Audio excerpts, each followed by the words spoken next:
დღევანდელ დღეს დანო და ზვანო მართლმადიდებელი ეკლესია იხსენებს პირველი მსოფლიო საეკლესიო კრების შეკრებას, ანუ იმ წმინდა მამების ხსენებას აღასრულებს, რომლებიც შეიკრიბნენ პირველი მსოფლიო საეკლესიო კრებაზე, რომ დაედასტურებინათ ჭეშმარიტი სარწმუნოების შესახებ თავიანთი, ესე იგი მოწმობით დაემოწმებინათ, თუ რა არის ჭეშმარიტი სარწმუნოება. ეს დღევანდელ დღეს ძალიან აქტუალური გახლავთ. მინდა გითხრათ რატომ.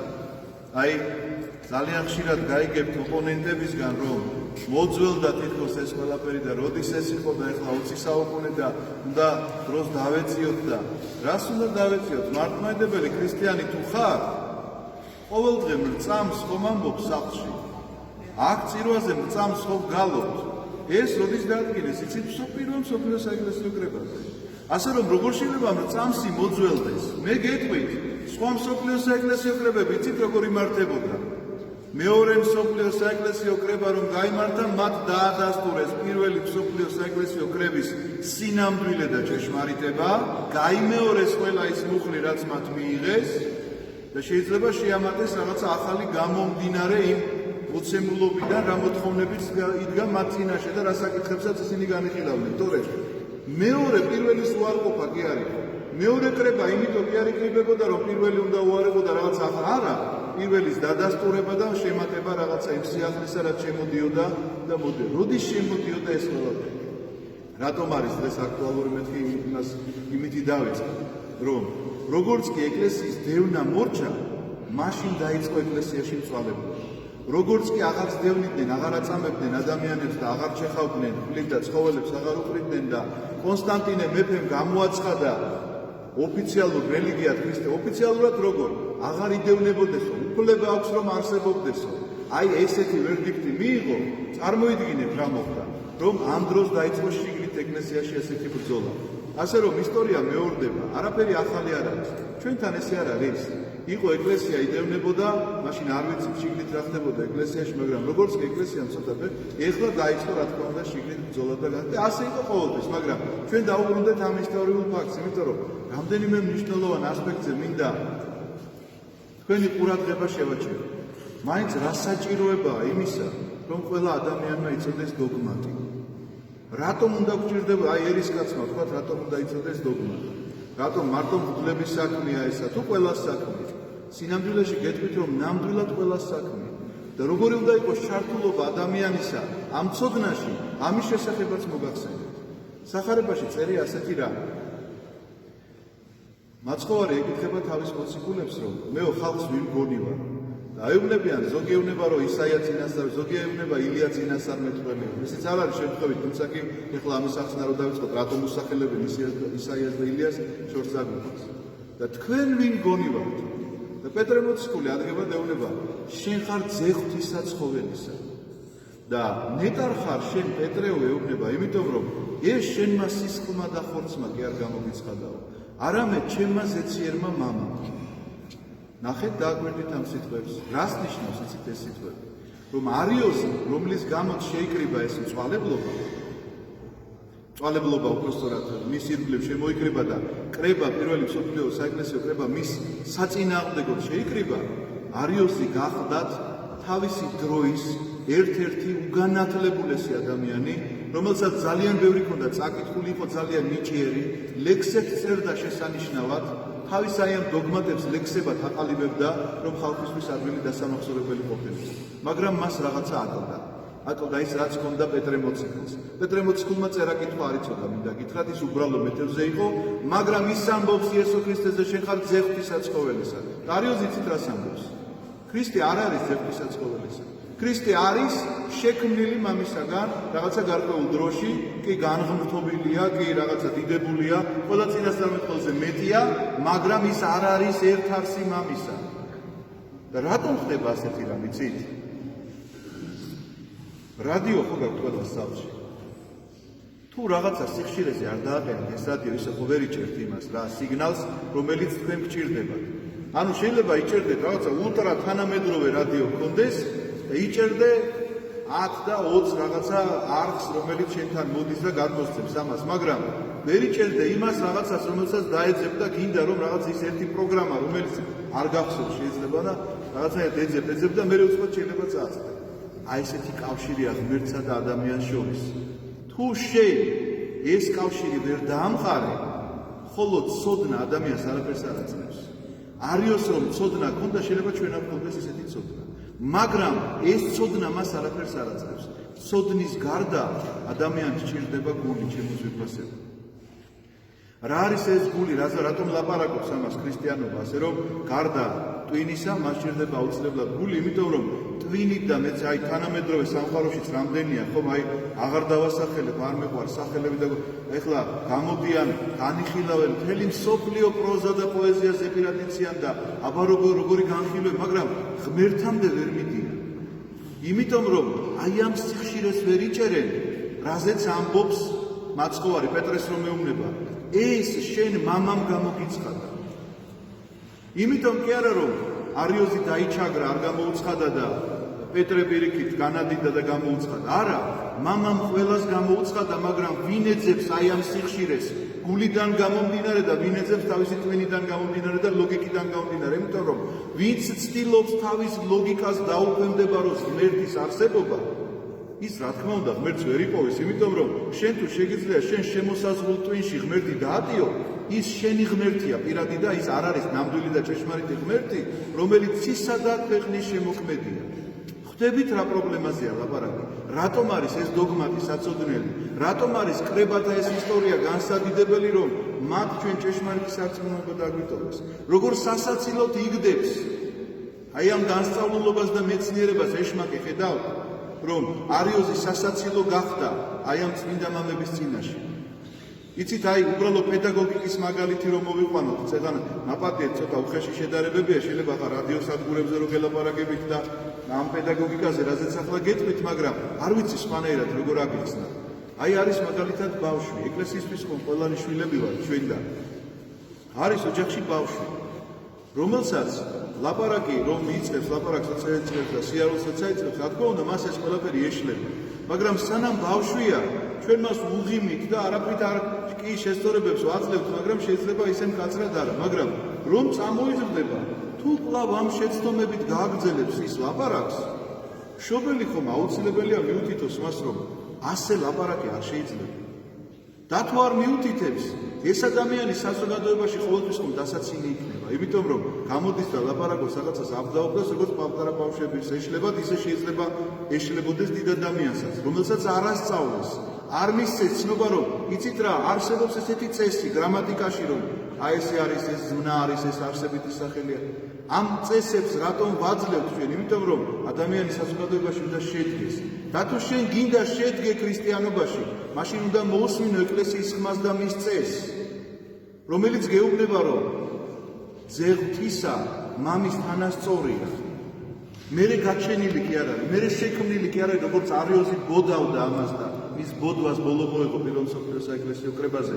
არა იმით, რომ არიოზის მიმდევრების რაოდენობა შემცირდა. არა, მე გეტყვით, რომ ეს დღევანდელ დღესაც გრძელდება.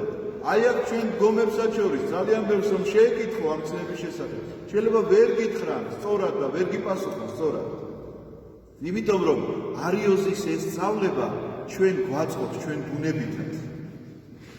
ძალიან გვაწყობს. ეს კიდევ ცალკე საკითხია, რატომ გვაწყობს? იმიტომ რომ მე ცოდვის გამართლებამდე მიდის ადამიანი. და ამიტომაც აწყობს მას ეს და ქვეცნობიერად ამას ხდება, გრძნობს და ამიტომ მისდევს ის გამოცნებებს, სადაც შენი ცოდვის გამართლება შეიძლება. მაგრამ როგორც კი შენ იმ ცნებას, იმ მოცემულობას, იმ დოგმას ისე აცნობიერებ, როგორც ამას მაცხოვარი გეუბნებოდა და რას გეუბნებოდა? დღევანდელ სახარებაში წავიკითხეთ. ეს ხომ არ არის დაფარული, ყველასთვის ცხადია. ნახეთ რას ამბობს ევედრება სამღვდელმთავრო ლოცვა-ბრია ამ მონაკვეთს, რომელიც ჩვენ წავიკითხეთ და მამა ღმერთს ევედრება, მაგალითს აძლევს ყველა ადამიანს.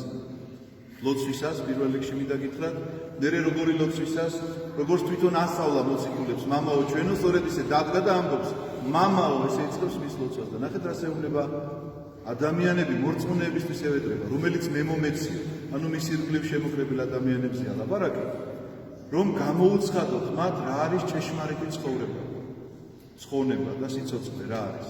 და რა არის იქვე აძლევს პასუხს, რომ გიცნან შენ ჭეშმარიტი ღმერთი და შენ რომ მე მომავლინე, აი ეს რომ იგიცნან და რომ იცოდნენ ამის შესახებ. აი ეს არის ჭეშმარიტება და ეს არის ჭეშმარიტი ცხოვრების დასაბამი. მინდა გითხრათ რომ ადამიანი თუ კი ამაში ეჭვის შეტანას დაიწყებს და თავისი გონებით დაიწყებს იმის ქექვას, თუ როგორ და რანაირად ახსოვდა ეს საიდუმლო, აუცილებლად მივა იქამდე სანამდეც მივიდა არ არის. ამიტომაც გულია ჩემო ძვირფასებო საჭირო იმისთვის რომ ღმერთი შეიყვანო. რადგანაც მისი მოცემული ცნებები, რომელიც ცნებები ჩვენ მან მოგცა, არ არის გაუგებარი.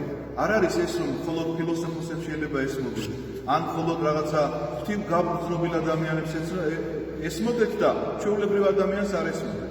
რა არის ამაში გაუგებარი რომ უნდა გიყვარდეს? ძნელი გასაგებია ეს რომ უნდა გიყვარდეს.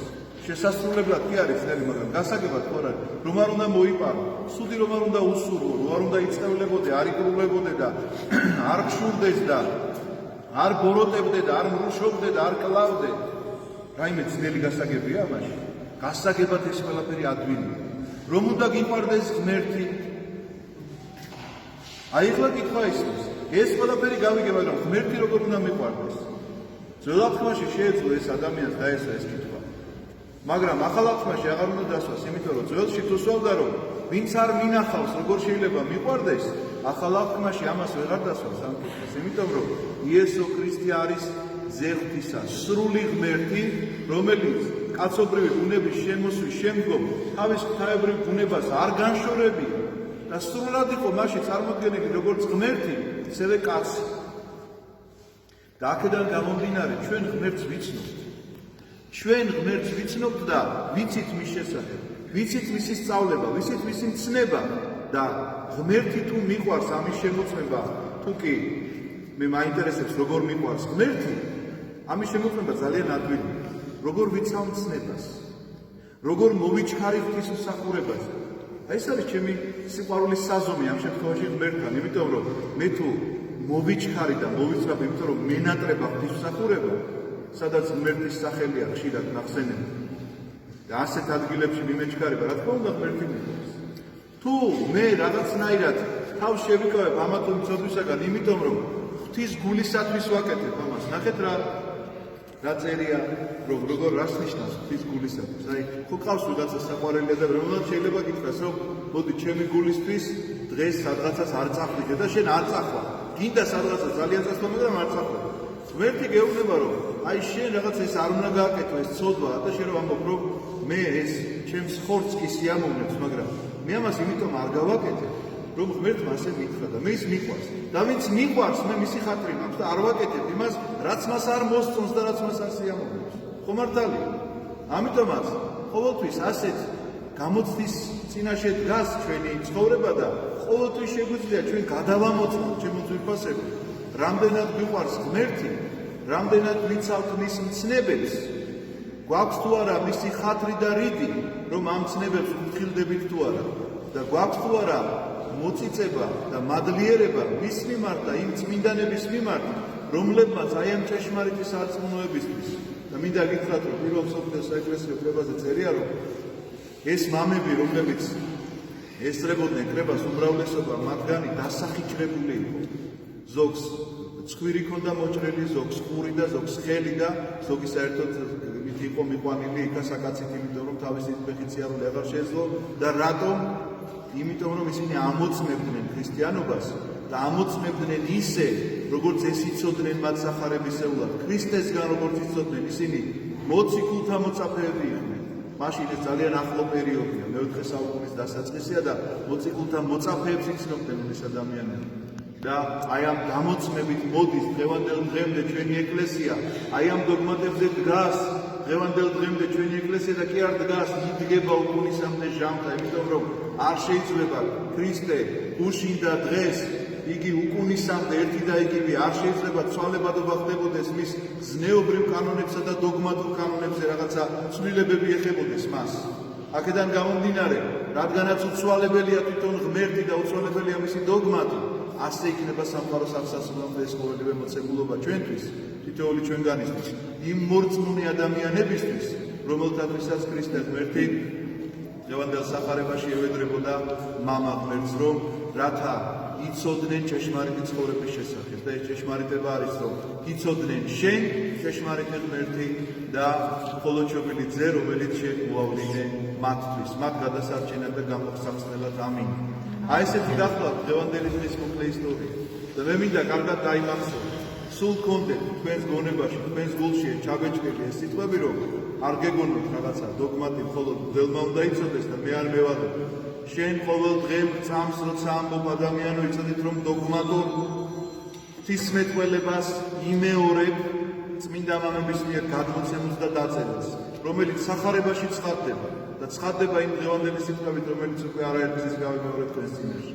და შენ ვალდებული ხარ, როგორც იცავდნენ ამას, შენი წინაპრები, არა პირდაპირ მნიშვნელობით წინაპრები, შენი გვარის წარმომადგენლები, არამედ იცავდნენ შენი წინაპრები ქრისტიანები, ვისგანაც ქრისტიანობა მიიღო. სწორედ ესე უნდა დაიცვა, ამიტომაც არასდროს არ უნდა მიეცეს მას სიძველის გემოდელფერი და არასდროს არ უნდა ახვე აი ამ თანამედროვე ცდუნებას, რომ თურმე ეს ყველაფერი მოძველდა. ეხლა რაღაც ახალია საჭირო, ეს ახალი რაღაცა შეკუთული უნდა იყოს კაცთმოყარებით, რომლითაც ჩვენ ადამიანების უფლებებს ასე ვიცავთ, ასე უფრთხილდებით.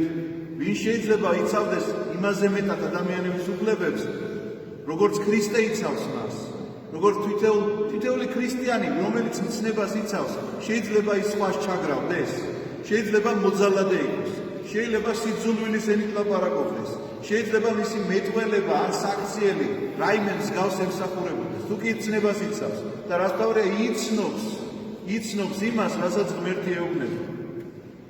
და თუ ეს ყველაფერი მისთვის უცხოა, თუ ეს ყველაფერი რაღაცა შორეულია, რა თქმა უნდა, ასეც იღილავთ სასულიეროშიც, საეროშიც, საერთოდ ეკლესიისგან განშორებულთა შორისაც, რომლებიც დაგელაპარაკებიან შეიძლება ლამაზი ენით, მაგრამ საქციელი მათი სხვა იქნება. ამიტომაც ეძებეთ ყოველთვის ქრისტეს სული, რას გვასწავლის ის და რას გვეუბნება, რომ მე მდევნეს, თქვენც გდევნიათ.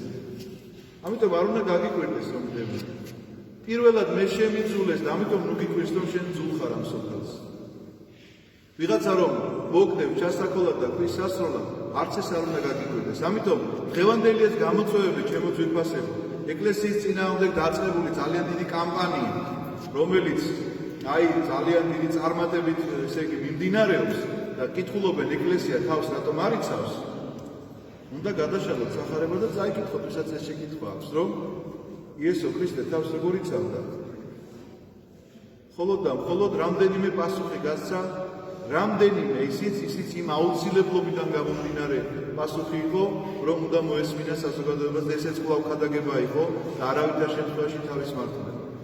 ასე რომ ეკლესიას თავის სამართლებელი არასდროს და არც ექნება არასდროს, მაგრამ მინდა გითხრათ და კვლავ გახსოვდეთ, რომ ასეთი ქვებისროლა, ტალახისროლა ყოველთვის იყო, ყოველთვის იქნება, ამან არ შეგაშინოთ, ქრისტე უკუნისამდეა ჟამთა და თქვენ ეძებეთ ქრისტეს სული, ქრისტესგან მომდინარე, აი რა ცნებასაც ის გვასწავლის, ასეთი პიროვნება, ასეთი ადამიანი, ასეთი მოძღვარი, ასეთი გარემო, სადაც თქვენ იგრძნობთ, რომ არა მარტო გონებით იმართება ადამიანი მისი ბევრი წიგნის საკითხულობით, არა მარტო გულითა და ემოციებით, არამედ არსებობს საშუალო გზა, სადაც ეს გონება და გული და ემოციები ყველაფერი მოქცეულია ერთ ლამაზ და მშვენიერ ჩარჩოში, რომელსაც ქვია მართლმადიდებლური დოგმატები.